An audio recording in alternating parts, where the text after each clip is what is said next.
Footballers, the way that you program your workouts, it's going to determine whether you're fast as Mbappe or not. And I know you guys have heard it so many times that trainers are going to get you fast like Mbappe, but we truly mean it, so stick around and watch this video to the end. Triphasic Sports Training. Now, I'm sure that many of you know great exercises that you're going to do in the gym to help you become more athletic, but where you're failing is how you put those exercises in each workout and how you program the overall structure of your workout program. And a simple explanation to what programming is so you have a better understanding. It's not designing each workout, but it's the big picture. Say you have 12 weeks, so it's going to be how you progress throughout those 12 weeks to get the adaptations that you're seeking. Picture this.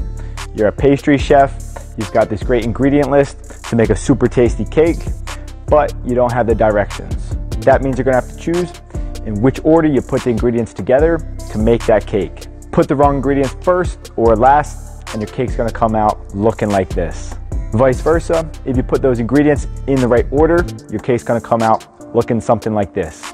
End of story. How you program your workout schedule, it's going to determine which adaptations you're going to seek. We're talking big picture here. That's why we're going to give you a proven and tried method of how to program your workouts right now. Triphasic Training, created by Cal Dietz. He is the founder of this method. This is going to involve loading each muscle action with purpose to improve your power production.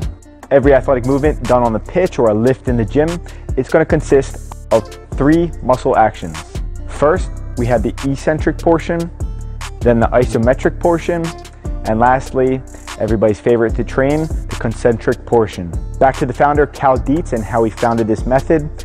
It all started when he was observing 2 track throwing athletes. Now these athletes, they had similar builds, they had similar lifts, but one could throw much further.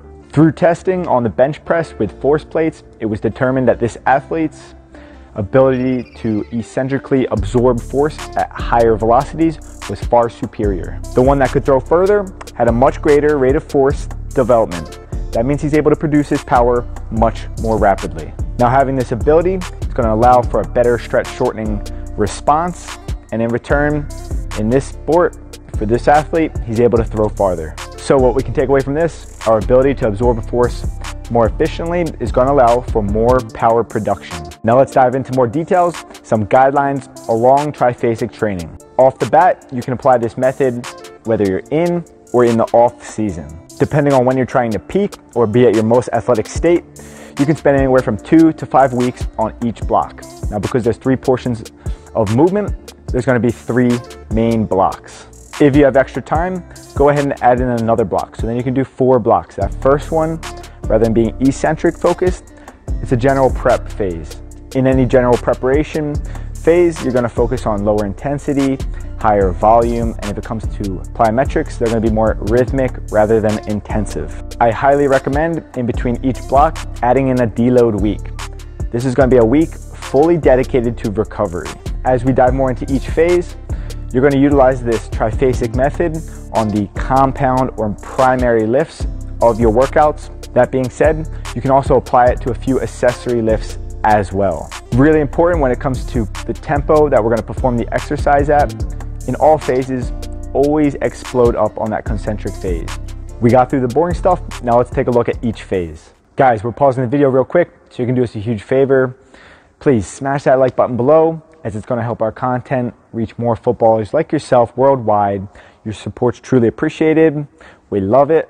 Now back to the video. Phase number 1, the eccentric phase. Now let's take a look at a squat. The eccentric motion of the squat is going to be when we're lowering into the bottom position. Here we're focusing on that lengthening of the muscle in the stretch shortening cycle. Here it's recommended to spend anywhere from 4 to 6 seconds on that eccentric motion. So we're going to take that weight down slowly and controlled. That being said, we don't focus on counting, okay? Because when we're going to start to focus on counting, we're going to take away from that mind to muscle connection. As we're lowering, core is engaged, our feet are screwed into the ground, creating torque, and we're in full control of the load.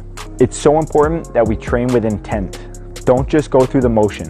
Here we're really improving our ability to absorb force and decelerate. And because of the slow tempo, it's also great for improving strength and movement quality. So in the squat, we're lowering that weight anywhere from 4 to 6 seconds. When we come into the bottom position, we're gonna explode up. We're gonna spend anywhere from 2 to 5 weeks on this phase, follow it by a deload week, and then we're gonna get into phase 2, the isometric phase. Looking at the squat, this is gonna be the bottom portion of that exercise. And when looking at an athletic movement on the football pitch, it's when you're changing direction. There's a brief halt in between that deceleration and acceleration. It's recommended when performing in a lift, so back to the squat, we're gonna hold the bottom position anywhere from 3 to 5 quality seconds. Again, we want to be intentful with our training, so when we're holding the bottom position, we're not just counting and zoning out. So we're not fighting to stay in position, but we're in that position producing torque, being strong. And after the 3 to 5 seconds, again, we're going to explode up into top position. In this phase, it's going to be great for improving tendon stiffness and maximal motor unit recruitment. Two key characteristics that are going to be so important in being athletic out on the pitch. Our final phase, phase 3, the concentric phase.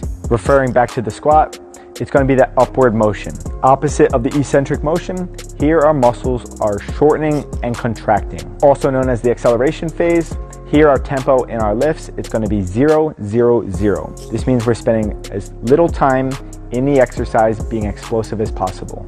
The main goal of this phase is going to improve our rate of force development. After attacking each phase, you're going to notice you're going to be more athletic and explosive than ever before. We specifically refer to a squat throughout each phase, but that doesn't mean it's the only exercise you apply it to.